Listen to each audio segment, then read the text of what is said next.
Welcome back to The Short Coat, coming to you from the amazing and intense world of medical school at the University of Iowa Carver College of Medicine. I'm Dave Etler, and let's review some news from the margins of medicine. A lot has been happening in the world of medicine, and we're here to give our individual perspectives on it, our own ideas, our own thoughts, and certainly not the ideas of anyone else other than us as individuals, such as the University of Iowa, the College of Medicine, the state of Iowa. Just on example. We're not doing that. It's just us. People like M1 Anna Royer. Hello. M1 Isa Perez-Sandy. What's up? M2 Maria Schaffel. Still here. And our financial aid guru, Chris Rowling. Hello. You guys, this week, the Trump administration announced it's investigating autism causes. I feel like everybody knows this, but I think it's no way. A little bit closer last week, I guess. Okay. Evidence. That's old news now. Like I know. It's already shut down. Like I know, but we're like a week behind in everything. So. Yeah. Whitehouse.gov posted this. Evidence suggests acetaminophen use in pregnant women, especially late in pregnancy, may cause long-term neurological effects in their children.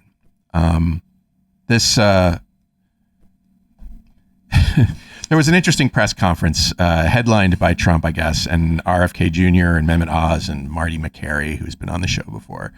I thought I would pull some quotes from President Trump's portion of the event. Let's have a listen. But there's a very strong recommendation, maybe stronger from me than from the group, because they're waiting for certain studies. I just want to say it like it is. Don't take Tylenol. Don't take it. I mean, there's a rumor, and I don't know if it's so or not, that Cuba, they don't have Tylenol because they don't have the money for Tylenol, and they have virtually no autism. So taking Tylenol is not good. Don't take Tylenol if you're pregnant. And they are strongly recommending that women limit Tylenol. Ideally, you don't take it at all, but if you can't tough it out, if there's a problem, you're going to end up doing it. Okay. So I just want to say acetaminophen is basically Tylenol. Don't give Tylenol to the baby. If you're pregnant, don't take Tylenol. If you can't tough it out, if you can't do it, that's what you're going to have to do. You'll take a Tylenol, but it'll be very sparingly.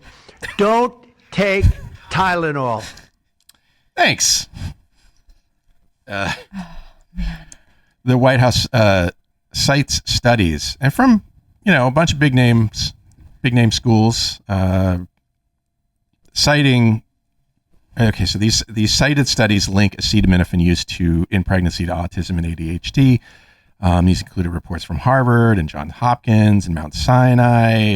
A 2021 international consensus recommending pregnant women minimize acetaminophen exposure. The maker of Tylenol, Kenvue, their interim CEO, responded, "There's no credible evidence linking acetaminophen to autism."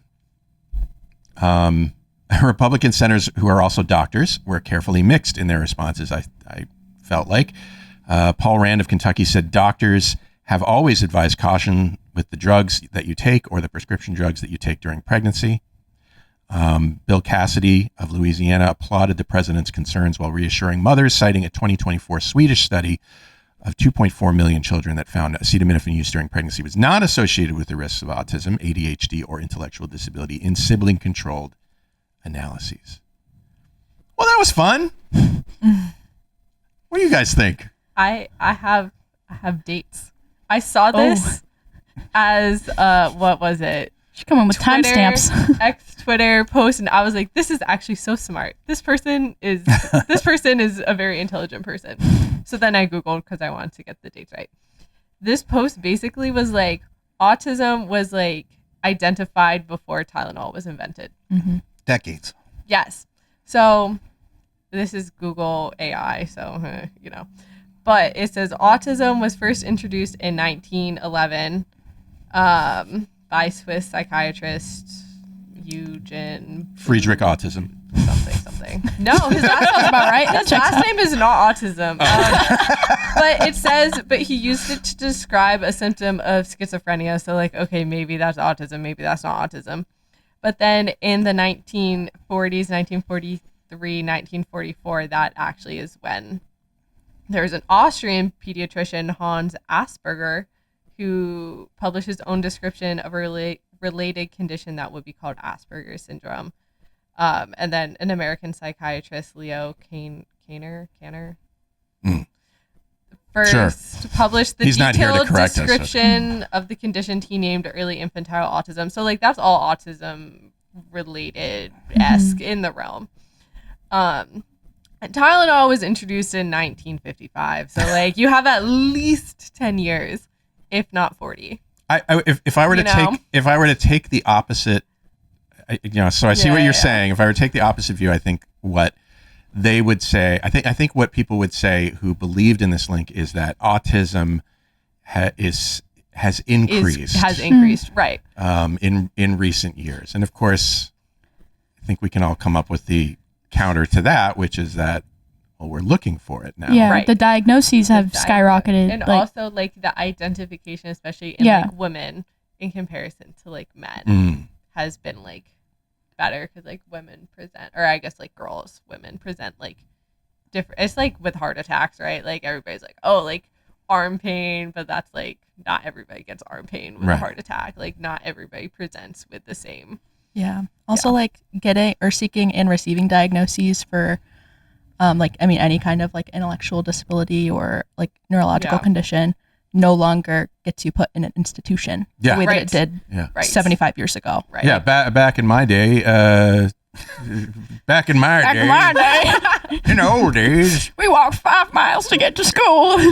People were just weird, like, and you got, and you got made fun of a lot, and because you were just basically presenting yourself to the world in a different way than neurotypical people. And now it's like, oh, well, actually, it's not weird. It's just a different way of looking at the world. So, yeah.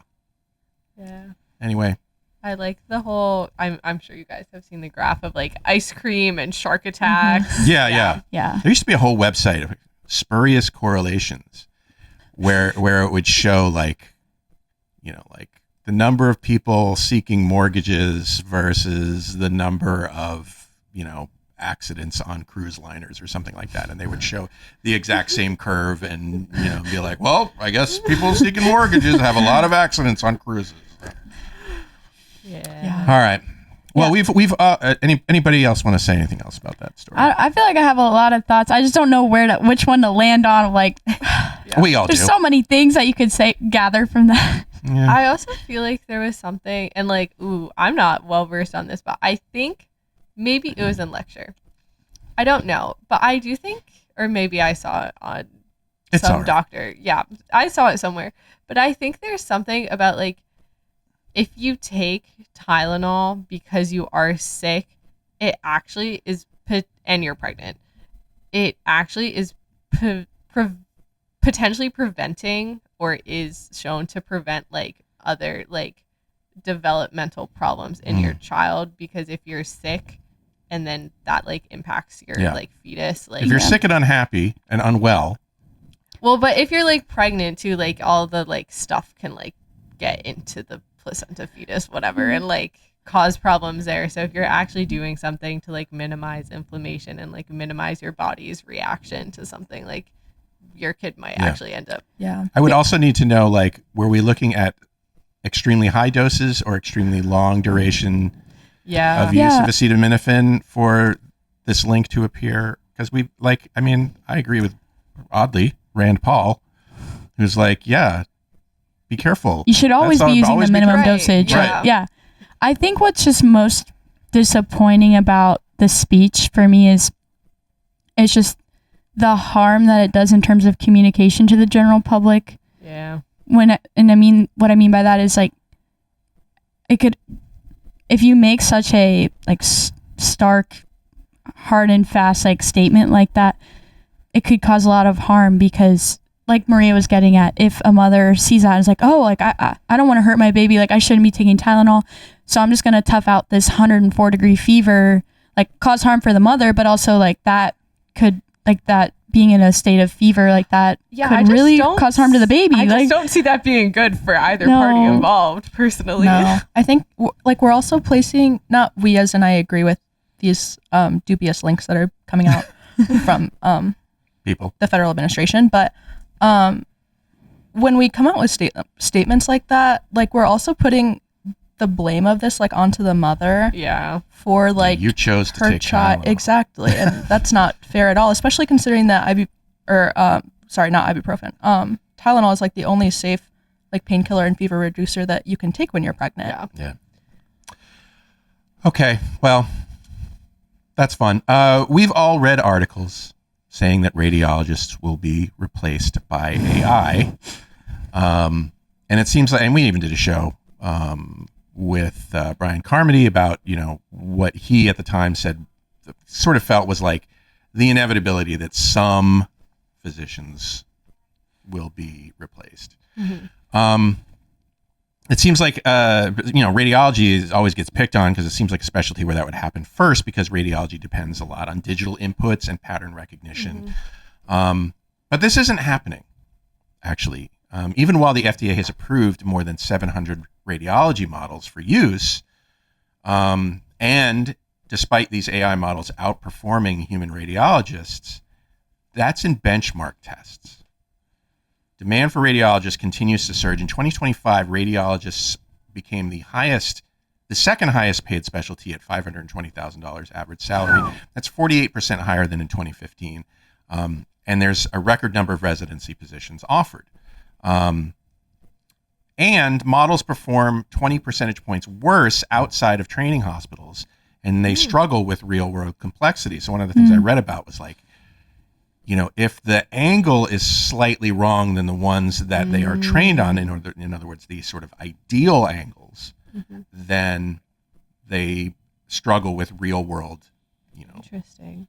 Complexity. Also, most models detect single findings in specific kinds of scans. So your model is specialized for detecting, pneumonia, but not cancer that might be coincident with pneumonia. Interesting. So anyway, also radiologists only spend about 36% of time interpreting images, according to what I've read. The rest involves the usual things that people do with each other, communicating, teaching, and obviously procedures that AI can't cope with. Yes. And then I was also reading that there is no evidence that AI is actually changing. We hear about like, oh, AI is going to take over all the jobs, or at least all the entry-level jobs. There's actually not yet any evidence that that's happening. Or if there is evidence, it's not statistically significant. Will that change? I don't know. But currently, everybody's like, AI is going to ruin it. It might not. I think, and I listened to the Shortcoats episode. I love that you say that. Thank you. Yeah. No, but when I listened. Issa met me, she was like, I think I remember your voice. Yes. I was like, bro, it took me a couple of weeks of knowing Maria like in real life to be like, wait, your voice is actually really familiar. And now I link the dots together. But I watched. Recognized. Kind of fangirling over here. But I watched the episode where you guys specifically talked about AI and like how its effects on medicine. And it was really encouraging because I just feel like I left with a just more optimistic perspective. And I just feel like this is not new. Nothing that happens in human history with like the advancement of technology is new. Like maybe there's new aspects to it or a new name. Well, new technology comes along every once in a while, and we're like, holy shit, it's going to destroy the world. Yeah. And it turns out like, we figured it out. No, yeah, but I just feel like we're such creatures of necessity. So even if this does have like bad repercussions for us, like we're gonna adapt. Yeah. I don't know. I hope so. I think so. I really do. Yeah. Yeah. I mean, I feel like as the dust is kind of settling on like the AI is scary, like however many couple years ago when it was kind of first getting integrated with people's lives, there was that immediate like shock value of like, is this robot going to take over my job? iRobot, like or even like, are the effects going to, like there's problems, right? Yeah. There are, I don't want to gloss over the problems with AI. I'm mostly thinking about things like intellectual property and also its propensity to fool people into thinking that things are real when they're not. And that's a problem. That's a big problem. Yeah. We just don't yet see that AI is taking jobs, especially not from radiologists, I guess. Yeah. I think a good point in the article had to do with like computer assisted like radiological interpretation. And I think just the findings from when that technology first emerged was that like radiologists are just going to get busier and like more efficient. Like when you introduce a new technology into their workflow, like it makes the demand for imaging go up. It makes like their speed faster. So I think just all of that being taken into consideration, I think the article was pretty balanced in saying that, no, we're probably going to find ways to make AI like integrated into that profession and other professions too. I mean, as like somebody interested in pathology, that's another one. Pattern recognition. And so people kind of jump to say that we're not going to need pathologists in a couple years because AI is going to be able to do it. But I think what I took away from the article was I didn't realize that these AI models can really only do one thing at a time. And so for like a radiologist looking at an X-ray, they might have 3 or 4 or 5 findings that together make up the diagnosis or the like, the clinical relevance, whereas the AI model is saying like yes cancer, no cancer. Yeah. So I thought that was interesting. It was a good read. I don't think they'll take the jobs away, but could they possibly help ease a little bit of the burden of the doctor shortage and do some of those tasks? Well, and maybe it's part of a solution. Yeah. One of the things we talked about with Dr. Carmody is, where these things might show up first is in places where there are no options for healthcare. Places in rural counties where they are good enough to substitute for a real physician when there are no other options. Yeah. Okay. Yeah. I don't know. Yeah. I didn't listen to the AI episode. I know at least here. Not like Slacker. some people, I don't want to say any names, but they're awesome. I show up. Oh. I show up. I got some ground to make up on that one. I think at least like in the university, and I hope that this is like a kind of like, I hope this idea will stay, right? Because like the university like now uses AI for notes to a degree, right? Yeah. Like clinical or notes? the hospital. Yeah. Okay. So like clinical notes, if like a doctor sees like a patient, they'll like have the AI like take out the parts that are relevant, take out the parts that aren't relevant, which I think is like a really, really interesting application and actually a useful application. I think there's a big push to have like med students not use that technology because it's like, if you put all your math problems through ChatGPT, you're never gonna learn the math. Again, rude. Why do you keep dinging me personally? I never said when Dave puts all of his math problems through math, you're never gonna learn math. But I think right, it's like if you never like write a clinical note, you're never gonna know how to write a clinical note. You're never gonna know how to format You never it. gain those skills in the first place. Right. So I think there's a push to have like students like retain and like learn those skills. In residents, I'm not sure like what kind of like the feeling is. But I do feel like in terms of especially like really high clinical note heavy fields like internal medicine, where it just seems like it's just a endless note forever. Scroll. Yeah. I do think that's where there's a high level of like physician fatigue, is the fact that you can go see a patient or whatever, but then like you still have to write the note, and like you may be done with work, but then you have to go home and like continue writing the note. I think if AI can help shorten that process, I think that's like net benefit. Yeah. The problem is then if people are like, oh, you aren't taking as much time on your note, you can see more patients. Right. Like, that's not good. Yeah. I think there's just this age-old tension that I like think about a lot in my own life. The like, do I take the stairs or do I take the elevator? Like, there's a beauty and there is a value to like taking the stairs. Like, it's good for my health. I'm building my muscles. I'm learning, or like I'm, sweating on my brow. Like, there's something good that comes from that. Learning. Well, like, I in a more learned that there's metaphorical. a dead rat in that stairwell. It's a metaphor. It's a metaphor. Sometimes that Or, happens. but like taking the elevator. Oh, I saved 5 minutes, and now I can go take care of more patients. Like, there's this tension, and I struggle to know like which one do I value more. Yeah. And I think it's important to be intentional about stuff like that. yeah. I don't know what elevators you're taking to this building, but you're never saving 5 minutes. Yeah. There was fair some enough. interesting article that one of my small group leaders, I also brought receipts for this one. On September 30th, this lovely New York Times article was written that says, founded by a co-creator of ChatGPT, periodic labs aim to build artificial intelligence that can accelerate discoveries in physics, chemistry, and other fields. I, for reference, apologies to my small group leader, have not read this, but Brings it on the podcast. basically what it gets at, she gave us like a brief overview, and it's a 6.5 minute listen.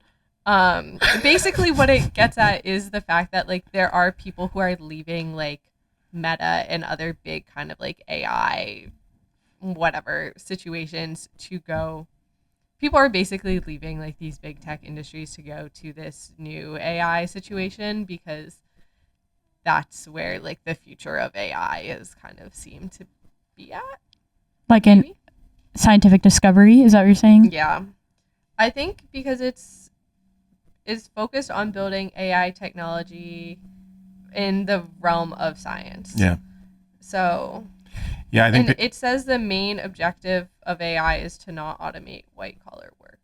It's the objective is to accelerate science. Hmm.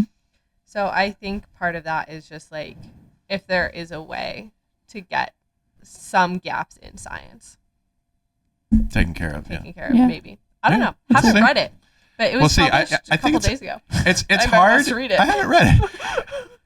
Like everything else, it's hard to predict Yeah. the future. So it's early. Like it was only 2022 when generative AI became a thing that most I know, people knew about. Started using ChatGPT my senior year of college, and I did not use it because I was like, this is a learning curve for me to learn, and I can function just fine without it. All right, we got to move on. This is the last story. The American College of Physicians, the ACP, representing 162,000 internal medicine physicians, has called on President Trump and Congress to remove Robert F. Kennedy Jr. as Secretary of Health and Human Services. To quote their statement, they say Kennedy's actions have, quote, undermined and destabilized our public health infrastructure, shown a blatant disregard for decades of evidence-based, proven science, and have spread dangerous medical information.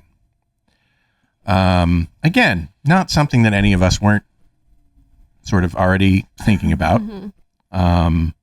But, they're concerned that RFK Jr. is restricting access to COVID-19 vaccines developed under Trump's own very successful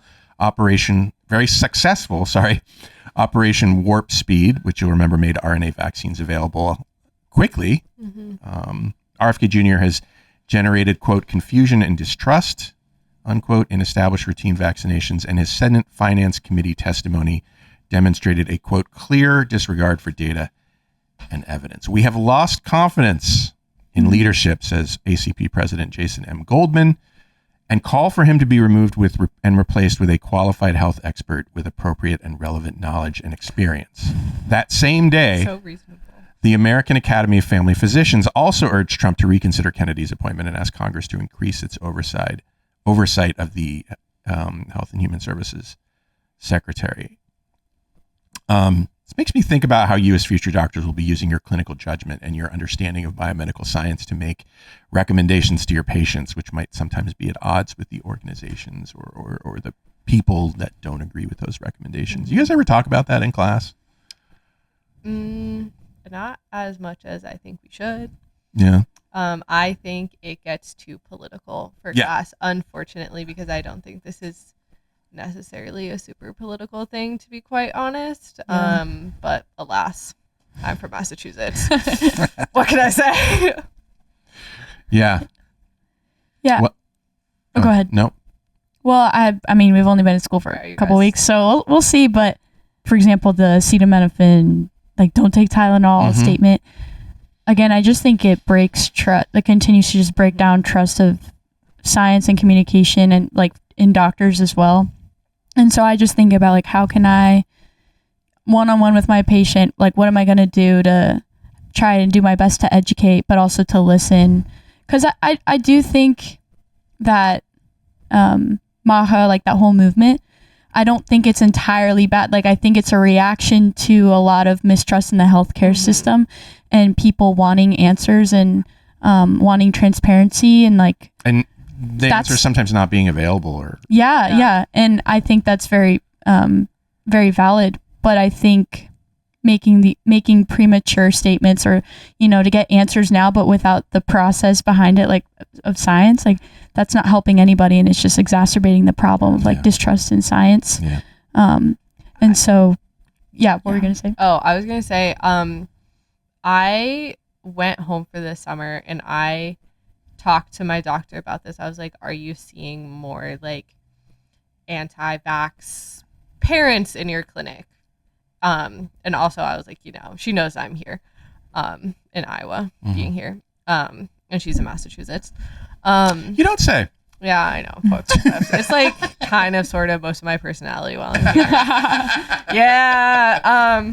Just so much love for the statement. Yeah. You understand. I do.